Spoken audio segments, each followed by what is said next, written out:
welcome back, mere mortalites. We're back outside in the park. You would have seen us Southbank. if you are at all a regular listener. You would have known and watched the video that we haven't been in Southbank for a long time, and we are back. We're back out here, and in fact, when we came out here, we got a little message just before we started this podcast around the fact that, hey, I just walked by you, and I just saw you there. So it again proves to me that being outdoors, especially in a visible place, is a great thing from an advertising perspective, or at least people to know about us. But we are back here with a Meanderings. Folks, now, Meanderings is a chance for us to discuss ongoing things that are happening, things that are making us interested, to think, to question. You've got Juan over here on this side. Yeah, Karen here.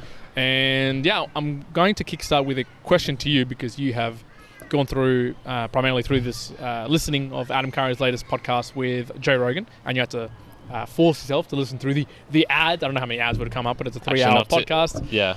And I believe that's the 5th time he's been on there in the last 10 years. I think Adam actually mentioned that at the very start of the 10 podcast. 10 years in the last 3 years. I don't know. He said 5 times in the last 10 years. That's what Adam said at the start of the podcast. I can tell you. He's been on there more. It was 2020, his first appearance. There you go. Damn. So it's been like way more times, obviously, in like 3 years. I'm only initial bit through it, but I asked you this off podcast first. Did he mention anything about Valley for Valley? Was there any insight into Joe being like, oh, I'm going to jump into this? Can people get excited in the Valley for Valley space? No. He would have mentioned the word value for value probably once, or the phrase once. He had a good point on this, and I've heard this on the Podcasting 2.0 show, and I actually brought it up in it, where there's this thing, what did he call it? TJT, or TJ. Tell Joe this, and he announced it on No Agenda, and then he got all of these people saying, oh, make sure you tell Joe, blah, blah, blah, make sure you bring up this with Joe. And of course that's a great way to ruin a conversation if you're getting all of this input from other people being like, make sure this comes up, this is really important, that sort of thing, which it'll mess up a conversation if you come in with an agenda, especially with, and he's no agenda, so he should not be doing that. So no, he had a very kind of clear thing, which is if the conversation leads to anywhere, that's great, but I'm not going to be shilling my product, i.e. the shows that I do.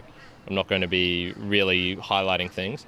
He did bring up Podcasting 2.0 a couple of times, but the conversation never got latched onto that way. So I think they had a nice conversation. The thing with these things is, if you listen to someone often enough, you hear the same stories often enough. So I've heard a bunch of his stories that he brought up on there, and it's okay, this was why I loved him in the first place, and on the first time I saw him on Joe Rogan, was like, fuck, this guy's awesome. Yep. Now it's kind of I already knew what he was going to say roughly about conspiracy theories and Ukraine and his thoughts on Bitcoin versus FTX and that sort of stuff. So no, my observations were more actually regarding the platform itself. So it's been a while since I've used Spotify. Yeah, of course. I had actually taken the app off of my phone, not for ideological reasons per se. I was just doing a clear out of apps and was like, well, I haven't used Spotify in ages. Sure. And if you remember, I used to use Spotify a lot, especially because it had the feature of sharing stories. Yes. As a podcast episode, you could share it as a story. I always really enjoyed that, and I thought that was a thing they did well compared to others. So it was a mildly sad and also mildly illuminating experience. Mildly sad. It wasn't. Mildly illuminating. I didn't have a strong experience either way. Starting off with the first stuff, Adam is great. He's the reason I said you get kind of bored with a story. You already know what the story's about, but it's the kind of things in between which really make a person, which make you go, fuck, that is so funny. It's just such an Adam thing to say, where he'll bring up a joke and then be like, fucking bring it up, Jamie, just this. His personality shines through, and it's not. And it's a one-off, tiny little moment, but you go, yeah, that's what makes it. That makes a difference. I think as I was editing the Oscar interview that I did, I kind of noticed this with myself, which I think would be interesting, where I started to ask a question of, do you think other companies should? And then I realized I was going to say a should question. I was like, no, wait, let me rephrase that. What are you taking from other companies and that you think are making really good decisions, making Fountain better, etc., etc. So I think it's those moments in between the stories almost, which make a person, which actually highlight a personality and can make you I'd agree with that. Yep. Yeah, that's really cool. Because, I mean, if you listen to hundreds of hours of people, you kind of... After a while, you know what they're going to be talking about. You roughly know what's going to come. Joe is also a really smart guy. There's a couple of points he made, especially with regards to religion and kind of the fitting in of religion with almost like the psychological, why people are attracted to religion. It kind of just... a puzzle piece sort of fit in place in my mind. Was like, okay, yeah, that was a really good point. So, I mean, I used to watch him a lot, so it's just the platform now. So, onto the platform.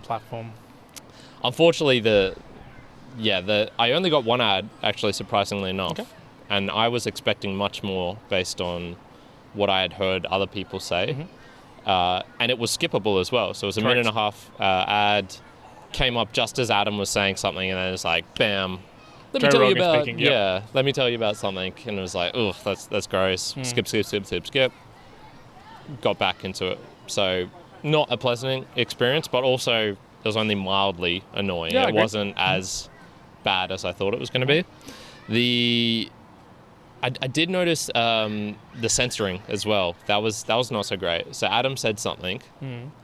And he was using it as sort of highlighting example of like, this is kind of a fucked up thing to say maybe, or etc. And not only did they beep out his words, but they blurred his mouth on the video. So you couldn't, so you couldn't actually figure out what it is that he was saying. Was it a kind of racist remark? Oh, okay, so you're not too sure what exactly it was? Yeah, no. It was censored enough that I went, I don't know what... I know he was saying something provocative as an example of something provocative, but I don't actually know what it was. And so that to me made me go like, that's kind of... I want to know what he said. Like, yeah, that's interesting. What was the reaction in general from like Joe or... Nothing, because it was, this was just a post thing that they've obviously done to appease... But who has? Well, yeah, that's the question. Is it Joe doing it because Spotify asked him to? Is it Spotify doing it because they, I assume, have kind of veto control of maybe when to release something? Actually. So when was that in it? I think that was in the first third, I believe. I'll keep an eye out for that. That's interesting. Yeah. I found that that was probably the most thing that highlighted out for me the most was like, oh yeah, there's some actual censoring going on right here. I can't see chapters. Is that only if you're logged into Spotify? So I didn't see any chapter markers or only does Joe... only if the podcast is utilizing chapters. Okay, does he do it? Do you know? Not that I've ever seen. Yeah, probably not. So Lex, if you want to get an example of chapters being utilized on Spotify, Lex Friedman, Gary Vee's podcast, they utilize it. Yeah. And then the last one was the bringing things up on the screen. He did it once or twice, but I thought they would utilize that more, and I'm not sure if that's because of copyright things. They bring up a video and then that video tries to, well, I mean, now I know the reasons they stopped doing that for a while was because they'd get demonetized on YouTube, but they're not on YouTube anymore. So what are the legal repercussions of bringing up a YouTube video that he's bringing up on Spotify? I'm not sure, but it was just, all in all, I'm glad I spent the time, watched it. Yep. Adam's really cool. But it didn't make you be like, okay, I'm going to keep on using Spotify. No, absolutely not. Absolutely not. But it's important to utilize these things, I think. If I'm bad-mouthing Spotify, which I do a fair lot, I think it is important to actually use it every now and then, just to make sure, it is correct. You are aligning. Well, look, and not that any platform is on its own right perfect yet, right? Like, let's take an example, and we always vouch for Fountain. We've talked to Oscar now a fair few times. 3 times. But, 3 times on the podcast, many other times off the podcast. But in particular, like say, and I forgot to mention this to you the other day, but I was trying to use Fountain on my phone. Sorry, not on my phone, in the car as I was driving, But through Apple CarPlay, Fountain has an unusual thing where you must unlock your phone first and open Fountain before you can use Fountain on the car as you're driving. So I was like, oh, that's a bit strange. Why would I be setting up like this? So I was like, that's odd. So there's things like that where I'm like, okay, that does decrease my ability to utilize it because I'm listening to it a lot on the car. So for me, then it's like, well, Spotify and Apple are going to be the predominant users. I'm not going to be using Fountain at all in the car if it's got that sort of setup. Yeah, for sure. But again, you need to know the features, the functionalities of the various platforms to know what to take, what not to take, what's a good one, what's not a good one. Again, for me, predominantly because Spotify and a few others aren't leveraging the value for value, I go, okay, well, obviously there's only a set few places that you can go with the new podcasting apps. We can participate in that space. Again, I question whether, and I don't know whether this will happen or not, but if Spotify all of a sudden decided to go down the path of value for value in some way, shape or form, I wonder what that would do to some of the up and coming podcasts, or whether they would be interested into acquiring a lot of the ones. Like I wonder if, once upon a time in the future, Spotify goes, actually, I can see that's breaking up. Maybe it's Fountain, maybe it's another one, and they just acquire the whole thing, absorb it into Spotify, and essentially start merging that functionality into it. I think we've talked about this in the past. I don't know if that's helpful. I don't think that's helpful at all. I think it'll be like conglomerating it back into a monopoly of a fair few. I actually think having lots of separate ones does benefit overall. But I'm glad you played around with Spotify then. Yeah. And I look, even though I talk about Fountain a lot because it's kind of my daily driver, I use Podverse pretty regularly. I use Podcast Addict all the time. I use Anytime Player pretty regularly.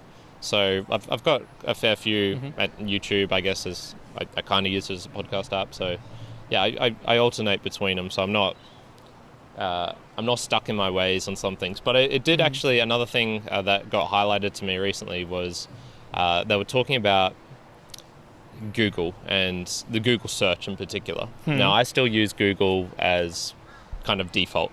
It's default on Brave, Chrome, whatever. You type something in the search bar at the top, it's defaults to Google. I know, as passionate as I am about podcasting, there's probably people just as passionate about search, and they, I'm sure, would be saying Google is the worst search, man. They're fucking doing all these things, they're behaving badly.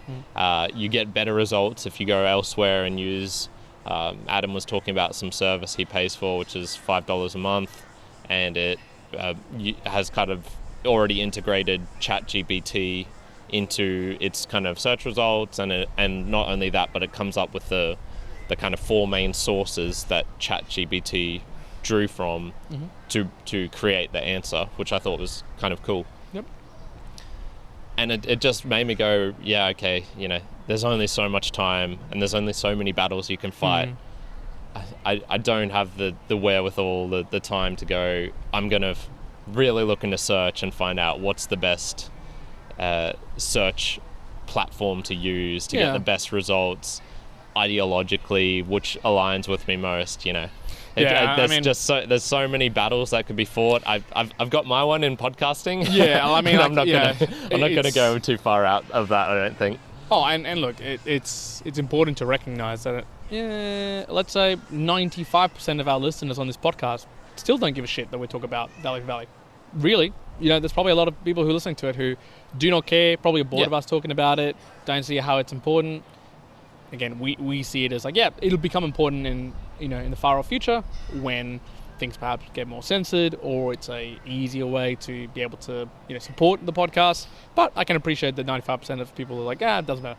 Yeah, same thing with Google, fine. Like Google or searching. Okay, for me, I'm kind of like, yes, you could be paying for something like for $5 or finding the right thing to find your information, but it also is important how you're consuming it. Sure, you can search something, and if you get overwhelmingly just one thing, you could also be using your own logic to go, maybe there are opposing views, try to find those opposing views. If not, don't go down the one rabbit hole, because you can get fed down any rabbit hole depending on how you want to use an algorithmic search engine, or someone out there might be like, well, go and use a search engine that's on algorithmic. Okay, well then, but it's probably a really sucky search engine as well then for finding maybe the most relative thing that I want to in a quick amount of way. So, yeah, definitely pick your battles. I have been thinking of adding Wikipedia to my top taskbar, bookmarks bar, because it is now kind of by default one of the things I use the most, and I'm finding pretty regularly that Google's not bringing it up as the top result. It's even if I just type in a one word,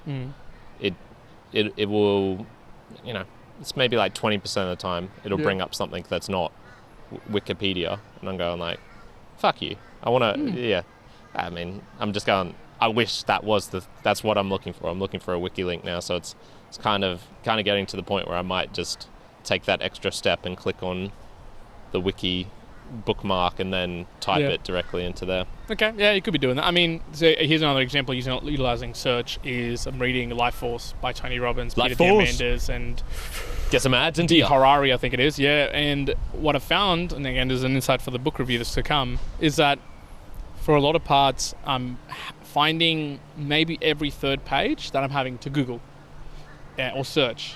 And when you hear that, you might go, you're trying to find out what does epigenetics mean, what's sirtuins, what's X, Y, Z. No, I'm having to actually Google and to check on the book, because there's a lot of things being put down. Making some claims. I'm like, this is wrong. I'm like, even just like generally, I'm like, this sounds wrong. Yeah. So to give you an example, and look, someone could give me some real specific details here and prove me wrong, and I'd be happy to, but I couldn't find it. One of the aspects that he talks about in the book, he goes, humans are not designed to live past 40 years old. They're designed to like die by about 40 years old, and that's why the body has all these issues genetically and stuff like that. And to say that, he says, if you look back 200 years ago, the average age expectancy was 35. Yes, and I go, correct. Wait, hold on a minute. Well, this is because of the death that child deaths. Mortality, child mortality was extremely high, and that's become better, and that's increased the average. But that is not the case. Like, we had people who were living longer. Now, it got mentioned, I think, like 4 or 5 times through the book, and only on like the 6th time did he make a mention or a reference of, and yes, it is because of child mortality. But a lot of the chapter and a lot of the content and everything was about, it's longevity to human life, because on average it's about 40. I was like, no, that is not just incorrect. That's like, one of those I think you're stretching your stats here. And there's a few statistics that we played again and again and again in that way. And I had to find myself going, hold on a moment, let me go check this out. Especially when there was a lot of mentions of, that this company does great things. I'm invested.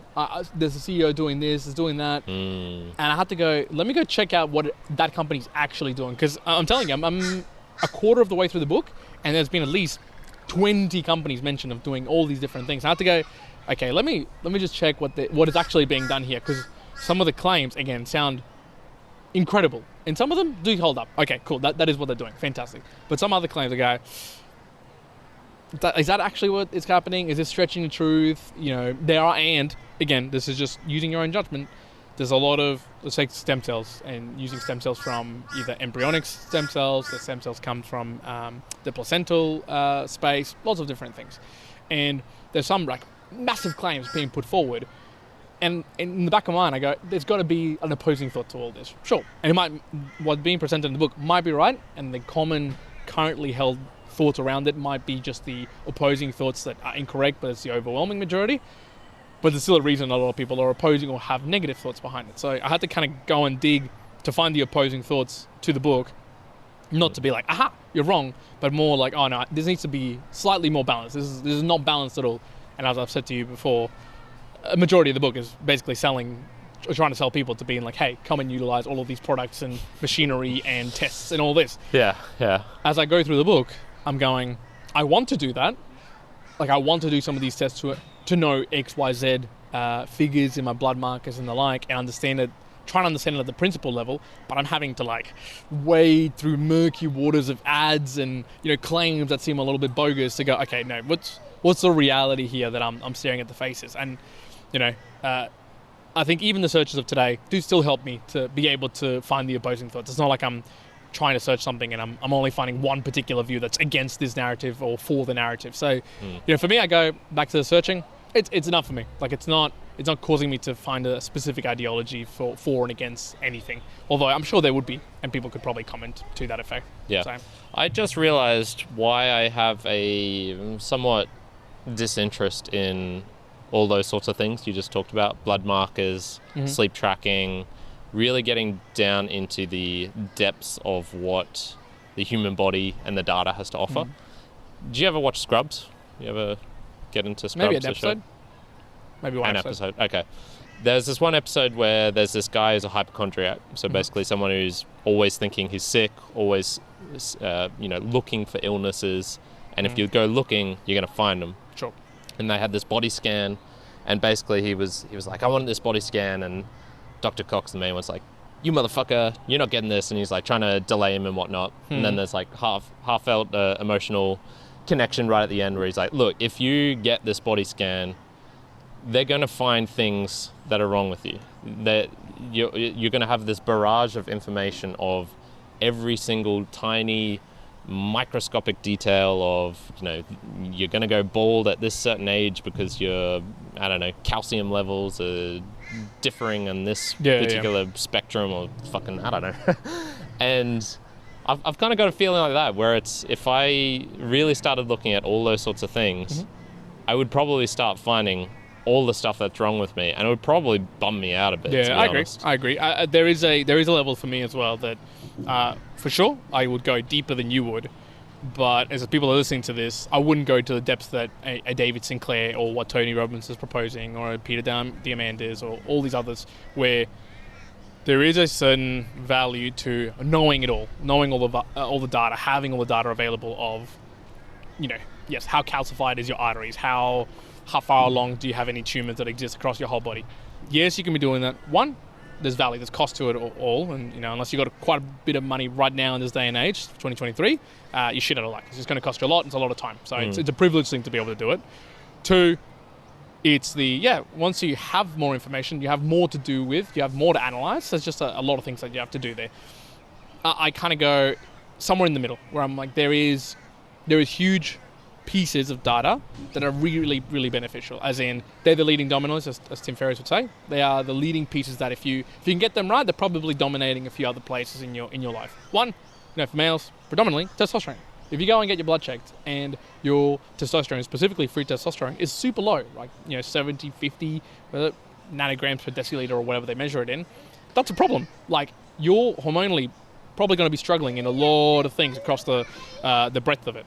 Probably a worthy one to be keeping in tap. I have no idea what mine is. I think I got it checked when I was 19 or something like that, and I was something on like the top end of the layer. I have no idea what it's like today, right? So I would go, that's a really helpful one to know. Is it? Now, if you go through like all the paperwork, or Tony Robbins talks about it, and I've listened to it in lots of podcasts, they're like, okay, you should know DHEA, and you should know your HG1 levels, and you should know all these other levels. I start to go, yes, I can see that it is valuable, but the more you know, and the more you have to analyze, and the more you have to then preoccupy over it. So for those folks who it's maybe imperative to know that sort of information, okay, fine. If I was an elite athlete, right, and I needed to know all these data, I would not be doing it myself. I would get like a coach to do that. Cool, have the coach have all that information. You present me with what I want to do. I'm not to the level that I would want to own it all myself. Now, because I'm not an elite athlete or anything like that, sure, I'll maneuver and handle what I can, but it's not going to be to the nth degree that I'm going to be caring about. And that differs for what people want overall anyways. So, yeah, I pull myself more so than you, definitely, on the caring factor of knowing a lot of these factors and sort of key things, but not that much further beyond. I'm definitely no David Sinclair on wanting to know like so have you heard the chronological age and biological age differentiation? Yes, I have. Yeah, yes. So there's and I can't remember what the company is, but they were doing an epigenetic championship or leaderboard, and someone actually posted in a Discord that I was in, and they were talking about how whoever's can have the greatest percentage between the chronological age and the biological age in the downwards area wins, and it was like some sort of money, but you had to pay to actually participate in it. And there's also David Sinclair's got a beta program around trying to do a similar thing. And I believe David Sinclair's one is that he's chronologically 53, and so chronological age is obviously when you were born. Biological age is via analyzing of your DNA and your epigenome, how old are you based on that? And so he's 33 based on the epigenome. So it's, whatever, a good percentage of differentiation in terms of age, if you want to take it. But he's the one who kind of created the company that determines that, right? In part. I don't think he created it. There's a lot of people who do it. Again, it makes sense. Like scientifically, you read through the literature. Yeah, it makes sense what it's talking about, right? It's linked to a whole host of things. I'm not going to pretend that I know all the detail, but there's focus on it. Again, to my level, I go, is that helpful for me though? If I know that I'm 30 but I'm epigenetically 23 or 24, is it worth me stressing that I want to get to 22? Not really. Like, really, no. I just want to be able to do the things I enjoy, have the energy to do what I need. If I don't, then there's key indicators at the very beginning, which is testosterone levels, sleeping patterns, nutrition, training, water intake, things like that, right? That's important. If you don't get, it's like, you hear a lot and people go, I need to get my DHA level to this and my, insulin to this sort of level particularly and whatever. But yet they're sleeping like 2 hours a night. It's like, okay, well, you know what? Probably most of your issues is literally due to the sleep. It's not the rest. You go try and modify that, and it's the sleep that's absolutely like decimating you. So I probably stop at the leading indicators, and the rest will just be for fun if I ever had that extra time. Which generally, I'm probably going to say I don't think I'll have it in my future. If I start telling girls my biological age instead of my chronological, is that lying? No. I'm actually 22. As long as you say, like, I actually do it. I'm actually, like 53. I'm actually 22 epigenetically. It'll be like, just say it quietly, just lay it down. Just don't say it fully. Actually, speaking of, going back to a point on AI, I'm not sure if you've come across this video so far, but it's making the rounds on TikTok and Instagram and a few other places. The looking one? No, although that's an interesting one. This is the NVIDIA one where you can be looking away from the camera basically, but it looks like it'll AI generate it, so you're looking directly at the camera. Yeah. So you can basically be reading a script all over the place. Now, cool, that's a really cool one. But the other one I was going to mention is the one where I didn't look into it as deeply, but I believe it's a video is done, so it's AI video generation, where someone has spoken a particular line, like imagine a movie, where a lady is kind of like looking off to the side and she says something in a little bit of like an R-rated way. So she's saying, oh my God, like what the fuck are we going to do here? Right? And then they've overlaid, and like the video shows like some overlaying of AI, blah, blah, blah, using this, and all of a sudden, bam, and they can recreate that scene without the person and then do it in a PG-13 way, in Spanish, in Japanese, and the mouth will shift to say the words in that particular language. I went, damn, that's pretty cool. That's kind of like, that's a cool first layup. And then I went, damn, I could see this fast forwarding real quickly to not just all of a sudden starting to move away from using a human at all and just complete CGI of a human to the point you kind of almost not differentiate and go, damn, and then you go, gee, that's a powerful way to translate things. Will it give you better translations, worse translations?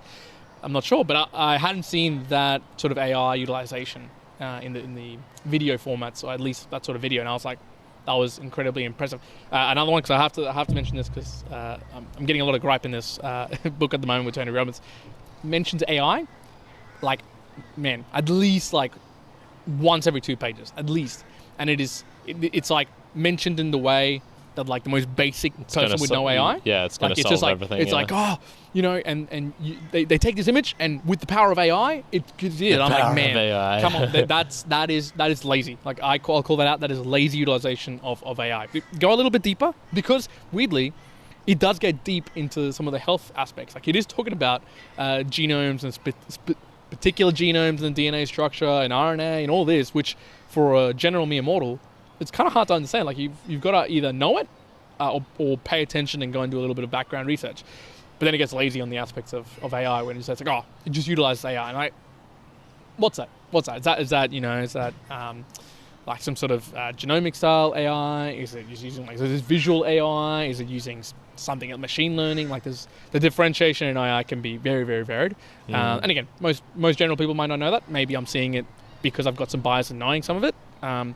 But yeah, that's just another gripe I'm having with this book. So, I will finish it, but I can tell you right now, and I'm saying to you, Tony Robbins, I'm speed reading this book. Yeah, skip through. I'm speed reading this book to the hilt. So I'm currently 200 pages in, and then the 500 pages in about 5 days. So to give you an idea. Gotcha. Yeah, well, there's plenty of books. I almost did that with Catcher in the Rye. Thankfully, I've kind of finished it just before I was getting to that stage where I was nice. like, I might need to start moving through this a bit more quickly. It's a very strange. Yeah, it was just it's a strange book. Okay. I'm surprised it's a kind of classic. Maybe there's some American history behind it that I'm missing. But yeah, I definitely I can understand why many other books like To Kill a Mockingbird and things like that are kind of taught in schools, and I believe Catcher in the Rye is in that kind of category of school books that are taught. I mean, even here in Australia, I think it's the kind of book, but I personally didn't get a lot of value from it. I just didn't see the, you know how you sometimes read a book and you're like, I could imagine why they chose this, because the themes are kind of accessible to a young kid. You know, there's books where it's like, why did Alibrandi do this? What's the significance of the red in Schindler's List, the girl in the red dress and things like that? You know, they're just kind of real obvious standout ones, which even a kid can kind of get. I guess there was some sort of things in here, but it was a little bit bleh. Yeah, I'm not. I don't know what it is about books, or at least some of the recommended, like the books that are said to, you should go and read these for, because they're classic books, and they're like, I don't know. I still struggle to go I don't want to go and read To Kill a Mockingbird again. I don't want to go and read a lot of these like Catcher in the Rye. Nah, like doesn't interest me. Not even like one iota. See, I don't mind. I like classics because I think generally my enjoyment of them is going to be slightly higher than the stuff coming out nowadays. There is just something about this recency of a book that almost detracts away from me. For me, I mean, the problem is, you know, there's probably an Ernest Hemingway writing out now. Absolutely. But I'm missing out on it because I kind of discounted new books in general. Sure. So there is that, you know, every classic was once released a new book. So obviously there's going to be a slight mishap in terms of I'm going to miss some things like that. But I don't know, when I go into like the library, for example, and they have all these new books just on the display case and things like that, maybe I'm not the target audience, but nothing of it really goes to me. Damn, that. Ooh, I really want to read this. I really want to read this. Oh, that's even just title wise and things. There's just nothing that kind of clicks with me. Picks up for him. Yeah, I don't know. That could just be me. Do you have anything more to? Don't have any other notes for me? To bring up? No, I think let's keep this as a short one. The only other one I did want to bring up was that's the benefit of not locking yourself into a certain show type. So our show type is pretty broad. There's I actually just edited our description of the podcast because I'd noticed I had cryptocurrencies written in there. Oh, I was really? like, fucking get rid of that shit. No, there's one cryptocurrency. All the rest are crypto other things. Karen goes against Satoshi here. Yeah. And but it did just make me go, you know, there's so many other shows which wouldn't have had Oscar on because they weren't a Bitcoin show or because they weren't Bitcoin or podcast related. Sure. And I'm like, man, that's a missed opportunity because that was really fun. I really enjoyed chatting Oscar, and I'm going to have some more people on, and it should be roughly alternating. Hopefully, like once every 2 weeks will be a conversation, then once will be a Meanderings. Also, Peter brought up a comment of Meanderings and Musings sound too similar, so he gets confused, which I kind of see. So maybe we need to change up one of those names. Yep. I'd be open to it. I have no qualms about that. We literally chose them just because they were alliterations. Yeah, that's the only reason. That's the only reason. Cool, call it philosophizing. Could call it whatever. Yeah. I mean, there you go, folks. Give me an idea. What would you call this podcast that we do? We call it Meanderings. Would you change the name to something else? Is it more relevant that we change? I'd keep the else? Musings one, but yeah, Meanderings. I'm willing to happy to change to change. And it just made me go. That's one of the nice things about this is where it can be, you know, I just get on whoever. And so my general thoughts are, I kind of want to space out things. So I don't want to be bombarding too much on podcasting 2.0 stuff. So in the next month, I probably won't get on Dave and James Cridlin and maybe Sir Spencer again. I'll maybe try and drag those out over, more of a month's kind of period. And same with like the handstand stuff. I'm going to have hopefully Emmett Lewis on next week. And then, maybe it's not great to get Brendan on the week after, and then Mikhail Christensen or something like that. Yep. So, yeah, I'm just with regards to it might kind of seem haphazard in a way, but I'm intentionally making it haphazard because I just... And this is not a new thing. This is done by almost everybody who is a broad scale podcaster, right? Correct, yeah. Tim Joe Ferriss Rogan, does this, Joe Rogan does this, like Friedman does this. Because we're on their level. Yeah, easily above them. But it is what all of the large breadth podcasts do. They get a variety of people, where Tim Ferriss even called it out. He's going to get people who are interesting to him, and for the most part, you're not going to find, out of maybe a month's worth of podcasts, you might find one podcast that you're really going to be entertaining across his audience. But that's sort of what he's aiming for. He's not aiming for every single podcast to be hitting a particular audience. And I like that idea too. I mean, I've started more and more when I talk to people about the podcast, especially the interview portion of what we do, is like, we interview other mere mortals. And that almost like is a self-explanatory piece in terms of, I just want to talk to other individuals who are everyday life people who perhaps have accomplished something in particular that's extraordinary or really amazing, or striving to be top of their field, or insert whatever. But you can kind of understand when it says, it's like another mere mortal who might be doing something interesting to have a conversation about. I've mentioned that I want to ask the guy who's leading the acting classes on a podcast conversation. Again, it's not someone who's won an Oscar. It's not someone who all of a sudden is going to be able to say no potentially because they're just like, they're too busy. No, they're probably going to have some availability. They are a mere mortal in a particular field where we might learn some interesting things and have an interesting conversation. Cool. Okay. And that might, 20% of our audience might find that interesting. The other will go, okay, no, I might skip that. Same thing with that individual that you talked to, I'm forgetting his name, from Queensland Ballet? Boyd. Paul Boyd. Yeah. Again, is that interesting for everyone who listens to our podcast? No. But there's going to be a sliver of people who do find it interesting. And I think, at least for me, I find that interesting to be able to go cross a whole slew of sectors, areas, interest points. So at least for me, I'm either learning more about something that is interesting, or I'm genuinely finding out something brand new that I just haven't inquired into or gone into. So I enjoy that. Yeah, for sure.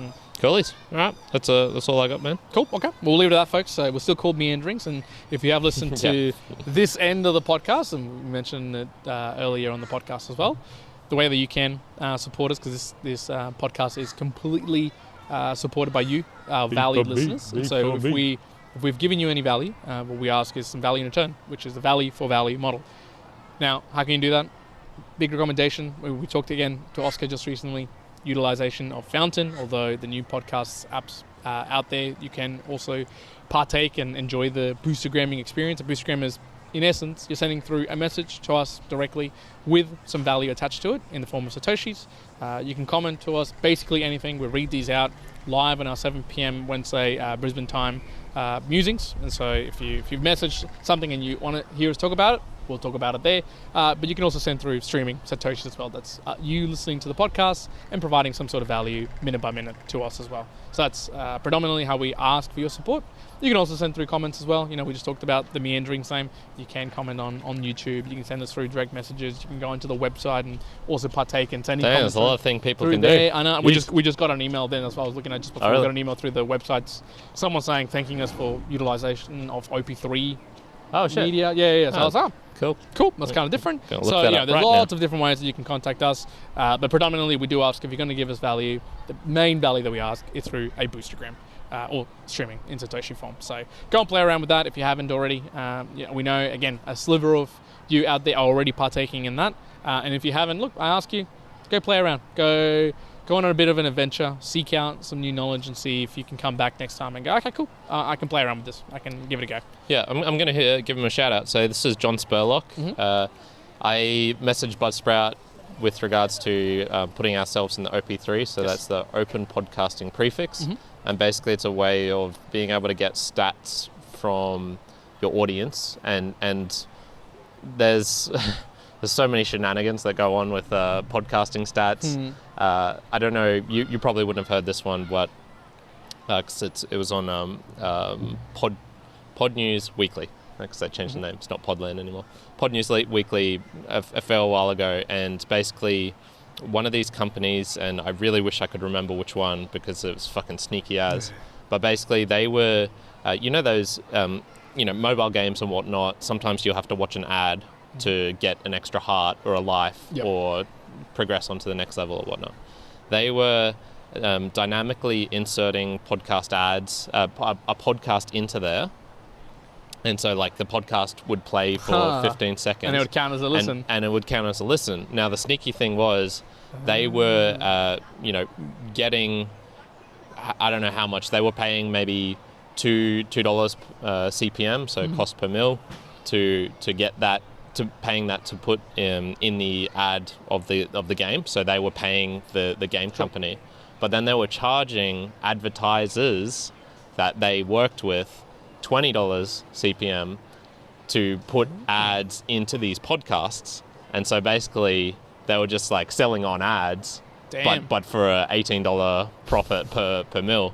And no one's watching a full podcast. No, absolutely not. in these games and whatnot. So yeah, just very very. So lots of sneaky stuff like that going on. So I can just tell you right now, the Mere Mortals, we got 1,700 and almost 1,800 downloads in the last 7 days. A lot of that I think would be driven by the Oscar one, if I had to guess. 2,300 in the last 30 days.